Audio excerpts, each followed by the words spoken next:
9월은 가정의 달입니다. 이 가정의 달을 맞이해서 저는 이번 한 달 동안 함께 걷는 길이라는 시리즈의 제목을 가지고 여러분들과 함께 은혜를 나누고자 합니다. 오늘은 첫 번째로 안내라는 제목으로 여러분들과 은혜를 나누려고 해요. 예수님은 우리의 안내자요 인도자가 되어 주십니다. 그리고 예수님께서 우리를 안내하시고 인도하시는 것은 우리의 삶의 모든 영역에서 우리를 인도하시고 안내해 주십니다. 특별히 이 가정의 달 하나님께서 우리의 가정도 인도해 주시고 안내해 주심을 믿으시기 바랍니다.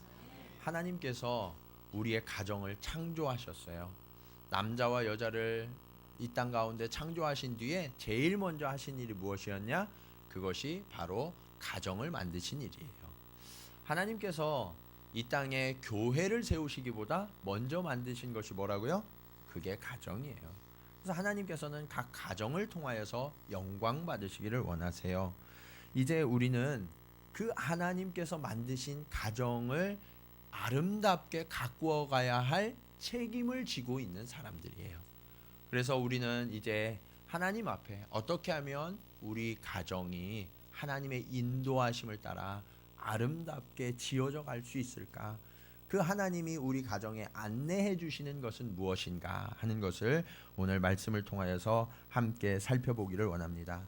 오늘 본문에 등장인물이 있어요. 오늘 본문의 등장인물은 이삭입니다. 이 이삭은 하나님께서 늘 함께 해주시고 그의 걸음을 인도해 주신 사람이었어요. 특별히 오늘 본문에 보면 이삭이 여러 곳을 다니는데 그 가는 곳마다 하나님이 인도하셨거든요. 그래서 하나님은 어떤 사람이 되느냐? 안내자가 되주시고 이정표가 되어주신다라고 말씀하고 있어요. 자, 그러면 하나님이 우리를 안내해 주시는데 어디로 안내해 주시냐? 첫 번째로 축복의 길로 안내해 주세요. 어느 길로 안내해 주신다고요? 네, 우리 주일학교 학생들만 해볼까요? 축복의 길. 네, 축복의 길로 하나님께서 우리를 안내해 주세요. 자, 그래서 우리도 하나님께 축복의 길로 안내를 받고 우리도 서로를 축복의 길로 안내하는 사람들이 되어야만 합니다. 자, 오늘 본문이 속해 있는 창세기 26장에 보면 흉년은 기후가 아주 어려워져서 기온도 낮아지고 뭐 비도 안 오고 이렇게 해서 농사를 지을 수 없게 되는 것을 흉년이라고 그래요. 자, 그래서 흉년이 들었으니까 살기가 좋아요, 나빠요? 네, 살기가 아주 나빴어요. 그래서 이사를 가기로 해요. 이사를 가기로 하는데 하나님이 어디로 가라고 그러셨냐면 여기에 보면 부엘라 에로이라는 데서 살았는데 그랄 골짜기로 가라라고 하나님이 말씀하셨어요. 그래서 그랄 골짜기로 갔는데 이 그랄은 원래 이삭이 살던 나라가 아니라 옆에 있는 블레셋이라는 나라였어요. 그러니까 다른 나라에 가서 살아야만 했던 거예요. 여러분 지금도 여러분 외국에서 지금 살고 계시죠? 네, 일본에서 살고 계신단 말이에요. 한국에서 가장 가까운 나라인 일본에 여러분들이 오셔서 살고 계시는데 이삭도 가나안 땅에서 가장 가까운 나라가 블레셋이었어요. 그래서 이 블레셋의 아주 중요한 도시 중에 하나였던 그랄에 가서 지금 살고 있어요. 자, 그런데 다른 나라에 가서 사는 게 쉬워요, 어려워요? 네, 어렵죠. 다른 나라에 가서 사는 게 쉽지 않단 말이에요. 그런데 지금보다 수천 년 전이니까 훨씬 더 힘들었을 거예요. 사는 게 훨씬 더 힘들었어요. 오늘 본문 12절에 보면 그렇게 힘든 외국에서의 삶을 사는 이삭에게 놀라운 일이 일어났다고 말씀하고 있어요. 자, 이삭이 그 땅에서 농사하여 그해 몇 배나 얻었고 100배나 얻었다라고 말씀하고 있어요.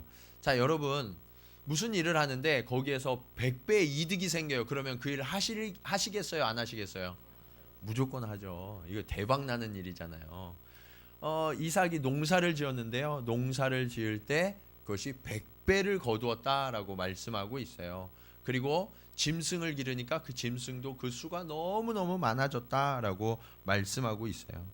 여러분, 그러면 이삭은 아무것도 안 하고 하나님이 도와주셔서 100배 축복이 이루어졌을까요? 꼭 그렇지는 않아요. 이삭은 굉장히 열심히 일하는 성실한 사람이었어요. 여러분, 일본의 농부들도 열심히 일하더라고요. 그런데 전 세계 어딜 가나 제일 열심히 일하는 직업 중에 하나가 농부 같아요. 농부는 해가 뜨기 전에 벌써 논과 밭에 나가서 열심히 일을 하죠. 점심때가 돼서 밥을 먹을 때도 그 밥 먹는 시간이 아까워서 사람들이 집에서 밥을 해다가 논이나 밭에 갖다 주면 거기에서 대충 밥을 먹고 해가 질 때까지 거기에서 일을 해요. 논과 밭을 그렇게 가꾸고 저녁 늦게 해가 져서 들어오면 일이 끝나느냐? 그렇지 않고 그 다음 날 해야 될 일들을 또 준비하죠. 그러니까 굉장히 부지런하게 열심히 일을 했을 것 같아요. 자, 이삭도 이렇게 농부가 되어서 부지런하게 일을 했던 거예요.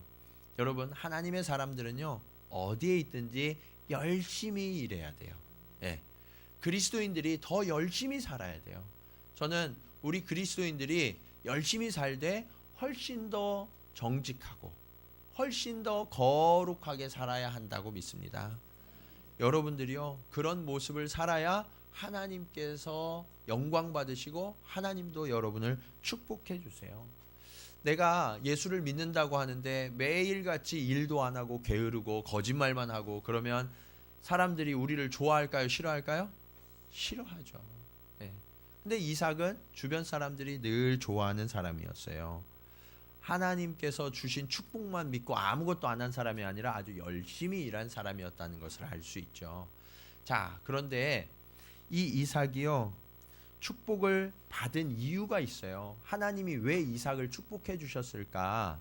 그것은 이삭이 받은 축복을 보고 다른 사람들이 깜짝 놀라서 하나님을 인정하도록, 그래서 하나님을 믿도록 하나님이 축복해 주신 거예요. 사람이 열심을 내면요, 사람이 열심을 내는 것은 뭐 2배, 3배의 복을 얻어요. 그러나 지금 이삭은 몇 배의 복을 얻었어요? 100배. 100배의 복을 얻었으니까 사람들이 깜짝 놀랄까요? 안 놀랄까요? 깜짝 놀랐단 말이에요. 그 축복이 어떻게 된 거지? 하고 보니까 그게 사람의 열심보다 누구로부터 온 거예요? 하나님께서 복을 주신 거다라는 것을 인정하도록 하나님이 이삭을 축복해 주신 거예요. 저는 우리 그리스도인들이 성공하고 복을 받아야 된다고 생각해요. 그런데 왜 성공하고 복을 받아야 되냐면 내가 잘 먹고 내 혼자 잘 살기 위해서가 아니라 내가 받은 축복으로 인해서 다른 사람들이 하나님을 바라보고 그리고 그 축복을 어떻게 사용하는지 그 사용법을 잘 알려줘서 잘 나누고 다른 사람들을 도와주고 이런 모습을 보면서 아, 나도 저런 삶을 살아야 되겠다 하는 것을 깨닫도록 하나님이 그렇게 놀라운 축복을 주셨던 거예요. 자, 그런데 그 축복이 어느 정도였느냐? 13절에 보시면 이렇게 말씀하고 있어요. 그 사람이 창대하고 왕성하여 마침내 거부가 되어. 여러분, 거부가 뭐예요? 그냥 부자가 아니라 요즘으로 치면 재벌 정도로 부자가 된 거예요. 우리 한국에도 속담이 부자는 어디에서 난다고 말씀하고 있어요? 네, 하늘에서 내려준다라고 이야기하죠. 네, 본인이 어느 정도 절약하고 열심히 살면 약간의 그 부는 소유할 수 있어요. 그런데 진짜 부자가 되려면 거부가 되려면 하늘이 도와줘야 된다. 야, 한국 사람들이 좀 지혜가 있었던 것 같아요. 근데 그 하늘이 어딘지를 몰랐던 거죠. 하나님이 도와주시니까 그 복을 누릴 수 있게 되었다라고 말씀하고 있어요. 사람들이 상상할 수도 없는 그 축복과 은혜를 하나님만이 우리에게 부어주실 수 있다. 그러면 여러분, 그 하나님을 잘 믿어야 될까요? 대충 믿어야 될까요? 잘 믿어야죠. 그래서 우리 어린이들도 하나님을 잘 믿으세요. 네, 그래서 일찍부터 하나님을 아는 것은 굉장한 축복이에요. 그래서 여러분들도 하나님을 잘 믿으면 이삭처럼 하나님이 여러분을 축복해 주실 줄로 믿습니다. 자, 그런데 하나님께서 이 이삭에게 100배의 축복을 주셔서 축복의 길로 안내하신 하나님이 이제 또 다른 길로 이삭을 인도하고 계세요. 어떤 길로 인도하시냐? 두 번째로 생명의 길로 안내하고 계세요. 어느 길로요? 생명의 길. 예. 우리 그리스도인들은요, 어떤 사람들이냐? 축복을 좋아하긴 하지만 축복을 따라다니면 안 돼. 생명을 따라다녀야 돼요. 무엇을 따라다녀야 돼요? 생명을 따라다녀야 돼요. 오늘 이삭은요 가는 곳마다 너무너무 잘 됐어요. 그런데 그가 하는 일이 잘 되고 점점 부자가 되고 그가 힘도 세지고 그러니까 사람들이 시기하기 시작했어요. 그 아래 사람들이 막 화를 내고 있어요. 질투하고 있어요. 자, 생각해 보세요. 다른 나라 사람들이 우리 동네로 이사를 왔어요. 그런데 내가 하는 일은 잘 안 되고 그 사람만 일이 계속해서 잘 돼요. 그러면 화가 날까요? 안 날까요? 화가 나죠. 요즘 유럽의 이민자 문제로 유럽 사람들이 시위하고 데모하는 이유가 바로 이거예요. 그 옛날부터 다른 나라 사람들이 우리 동네 와서 잘 되면 화가 났단 말이에요. 그래서 그렇게 이 사람들이 화가 나서 어떻게 했냐? 이삭이 팠던 우물을 다 덮고 흙으로 메웠다라고 말씀하고 있어요. 여러분, 이삭이 사는 땅은 가나안 땅이에요.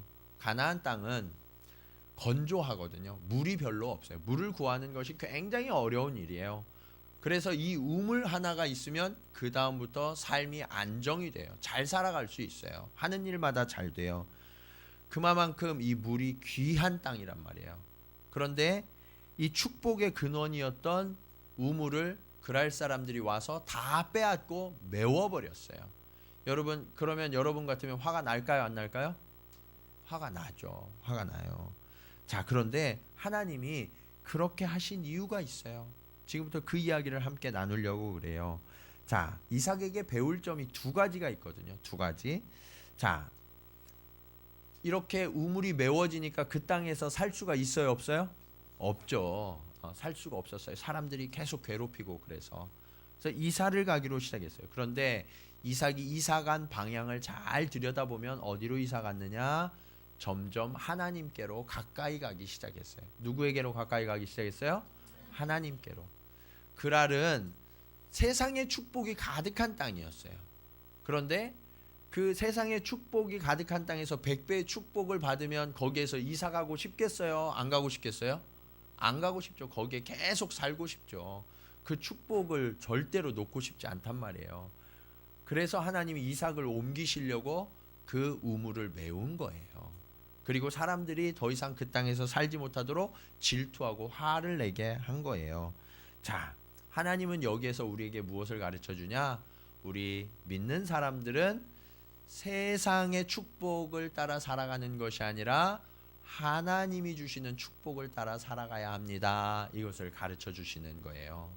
그래서 저와 여러분이 세상을 따라가는 것이 아니라 하나님을 따라가는 저와 여러분 되기를 간절히 축원합니다. 자, 두 번째 이삭으로부터 배울 게 있어요. 그게 뭐냐? 늘 평화했어요. 이삭은 어떤 일이 있어도 싸우지 않고 사이좋게 지냈어요. 자, 그랄에 있을 때부터 많은 우물을 빼앗기고 블레셋 사람들의 요청으로 어디로 이사했냐면 그랄 골짜기로 이사했어요. 도시에서 이제 더 이상 살 수 없으니까 골짜기로 쫓겨난 거예요. 그런데 그 그랄 골짜기에서 다시 우물을 파기 시작하니까 우물이 나왔단 말이에요. 자, 그런데 거기에서 좀 안정되게 삶을 살려고 하니까 그랄 사람들이 또 쫓아왔어요. 또 쫓아와서 화를 내고 그 우물들을 또 빼앗기 시작했어요. 여러분, 이것은 무엇을 이야기하냐면 우리가 도시의 그 축복을 한번 맛보면 그곳을 떠나기가 어렵다는 거예요. 그래서 이삭이 하나님께로 한 번에 옮기지 못하고 그 축복, 세상이 주는 축복 옆에, 그 주변에 머물고 있었던 거예요.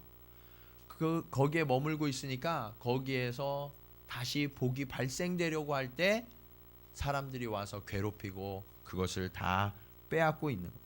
그래서 이때 판 우물의 이름이 오늘 본문에 기록되어 있어요. 이때 판 우물의 이름이 뭐냐?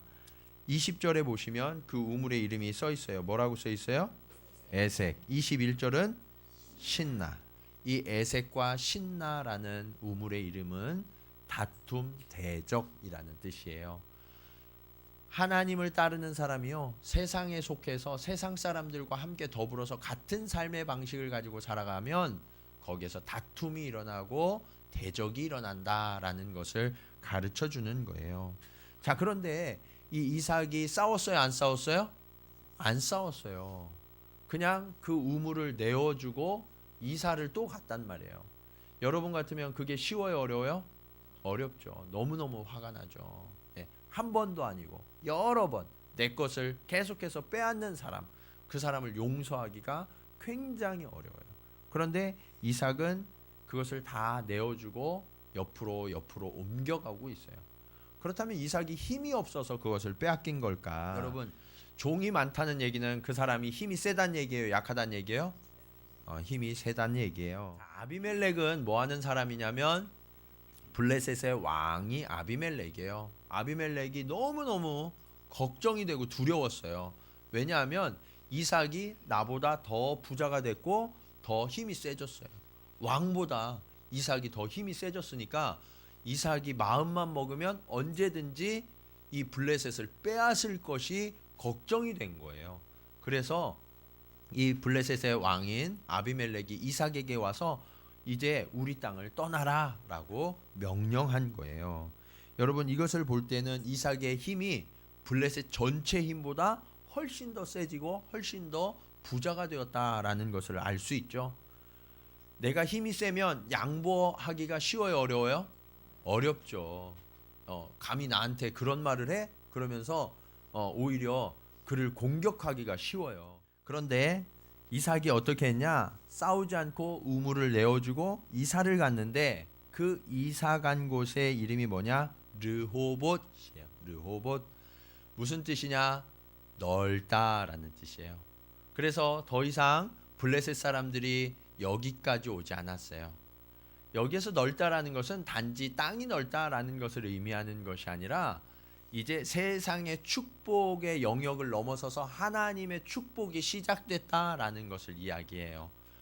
그래서 더 이상 그랄에 힘이 미치지 못하고 하나님 나라, 그 이스라엘의 힘이 미치는 곳에 드디어 들어오기 시작했다라는 것을 이야기해요. 그래서 우리는 언제까지 평화를 이루어야 하냐면 하나님의 나라에 들어갈 때까지. 언제까지요? 하나님의 나라에 들어갈 때까지. 내가 힘이 더 세도 다른 사람들을 괴롭히거나 억누르는 일들을 하면 안 돼요. 우리 어른들은 갑질을 하시면 안 된다고요. 네. 내가 아무리 부자가 되고 권력이 있어도 갑질을 하시면 안 돼요. 하나님의 나라에 들어갈 때까지 우리는 평화의 존재가 되어야 되는 거예요. 자, 그러면 어떻게 이삭이 그렇게 할 수 있었을까요? 자신이 힘도 더 세고 계속해서 억울한데 어떻게 끝까지 평화할 수 있었을까요? 그것은 이삭이 자신이 그렇게 부유하게 되고 축복을 누리게 된 것은 내 열심이 아니라 하나님으로부터 온 것임을 알았어요. 그래서 이것이 내 것이 아니구나, 하나님의 것이구나 하는 것을 알았기 때문에 그 하나님의 뜻을 따라가는 길을 선택하고 있었던 거예요. 그리고 여러분, 여기서부터 아주 중요한 이야기가 있어요. 이삭은 다른 사람들이 전혀 알지 못하는 축복의 비결이 한 가지 있었어요. 그게 뭐냐면 마르지 않는 샘이 있었어요. 뭐가 있었다고요? 마르지 않는 샘. 예. 그 마르지 않는 샘은 무엇이냐? 아브라함이 알려준 우물이었어요.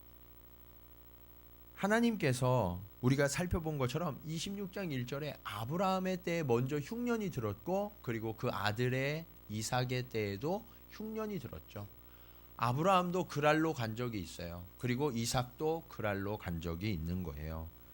그래서 아브라함이 흉년 들어서 그랄로 갔다가 그리고 다시 브엘세바로 돌아오는 길에서 우물을 계속해서 판 거예요. 그리고 그 우물이 너무나 소중하기 때문에 그 우물의 지도를 아무에게도 알려주지 않고 누구에게 줬을까요? 이삭에게 준 거예요. 그 우물의 지도를. 그러니까 이삭은, 다른 사람들은 아무리 땅을 파도 물이 안 나오는데 이삭은 여기다 파 하고서 땅 이야기하면 거기에서 물이 이렇게 막 터져 나오는 거예요. 너무너무 기쁜 일이에요. 그래서 이삭은 가는 곳마다 우물을 팔 수 있기 때문에 사람들이 와서 우물을 빼앗고 흙으로 메워도 그래? 그럼 난 저쪽에 더 많이 있어. 그러면서 얼마든지 옮겨갈 수 있는 거죠. 여러분, 이것이 이삭이 가진 축복의 비결이었어요. 평화의 비결이었어요. 이것은 우리에게 무엇을 교훈하냐? 저와 여러분도 인생을 살아가다 보면 흉년이 들 때가 있어요. 힘들고 어려울 때가. 그런데 그 힘들고 어려울 때 지나갔던 그 길, 우리가 한 태도와 행동, 이것이 훗날 우리의 자녀들이 그 길을 동일하게 걸어온다는 거예요. 그 길에 우리가 남기는 것이 무엇인지를 알아야 돼요. 그 길에 우리가 생명의 샘을 남기면 우리의 자녀들은 거기에서 생명을 얻어요.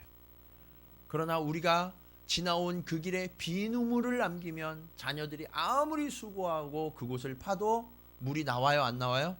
나오지 않아요. 저와 여러분이 늘 생명의 샘을 파는 저와 여러분 되기를 간절히 축원합니다.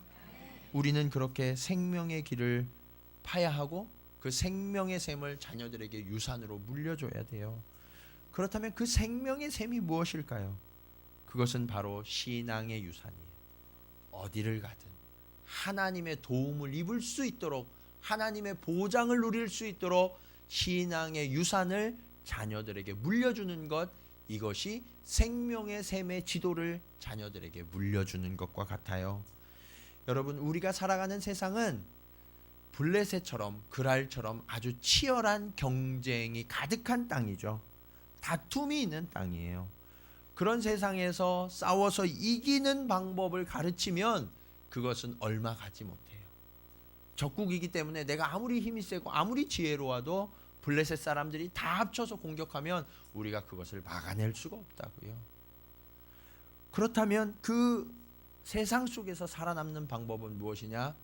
생명의 샘인 하나님의 말씀을 가르치는. 세상이 주는 물은요, 목마르대요. 그런데 예수님이 주시는 물은 영원히 목마르지 않대요. 이것이 하나님의 말씀이에요. 여러분, 우리 부모님들이 걸어가는 이 길이 훗날 아들, 딸들이 걸어가는 길이라는 사실을 결단코 잊지 마시기 바랍니다. 여러분들이 자녀들에게 말로 여러 가지로 훈계하고 교훈하실 거예요. 그런데 말로 하는 것은 아이들을 변화시키지 못해요. 감동이 되지 않아요. 바뀌지 않아요. 그런데 무엇이 자녀들의 삶을 이끌어가느냐? 부모가 살아온 삶의 자리예요. 여러분의 뒷모습, 여러분이 지나간 행동과 태도, 이러한 것들이 자녀들이 그대로 닮아가죠. 예. 여러분, 부전자전이라는 말 아시죠? 예. 그런데 왜 부전자전이 될까? 아버지가 살아온 삶이요, 내가 그것을 닮지 않으려고 해도 닮아간다는 거예요. 얼마 전에 제가 한국을 갔다 와서 제 동생을 만났어요. 연년생 남동생이 있는데 동생이 저한테 그러더라고요. 형은 나이 먹을수록 아버지를 점점 닮아가는 것 같아. 예. 그런데 그 말이 묘한 감정을 일으켰어요. 왜냐하면 어떤 면에서는 아버지의 좋은 면도 있는데 어떤 면은 안 닮고 싶은 면이 있어서 아버지 닮는다는 것이 저에게 꼭 칭찬만은 아니게 들리기도 하거든요. 근데 여러분, 어쩔 수 없이 자식은 부모를 닮게 되어 있어요. 그렇다면 우리가 좋은 모습을 물려줘야 하지 않을까요? 그리고 내가 할 수 없는 하나님의 보장을 자녀들에게 물려줘야 하지 않을까요? 하나님께서 그것을 우리에게 가르쳐주고 계세요. 오늘 아브라함이 걸어갔던 길, 그 길에 생명의 샘이 되어서 이삭을 지켜주고 어느 곳에서든 그 대적과 다툼을 피하여 하나님의 축복을 누리는 길을 인도해 주셨던 것처럼 우리가 오늘 주의 말씀을 붙들고 걸어가는 그 삶이 훗날 우리 자녀들에게 아름다운 생명의 샘이 되어서 그들을 일으키고 고난에서도 하나님의 축복을 누리는 길이 되게 하실 줄로 믿습니다. 이러한 생명의 길, 그 생명의 말씀을 우리 자녀들에게 유산으로 물려주는 저와 여러분, 우리 동경지구촌교회가 되기를 주님의 이름으로 간절히 축원합니다. 기도하시겠습니다.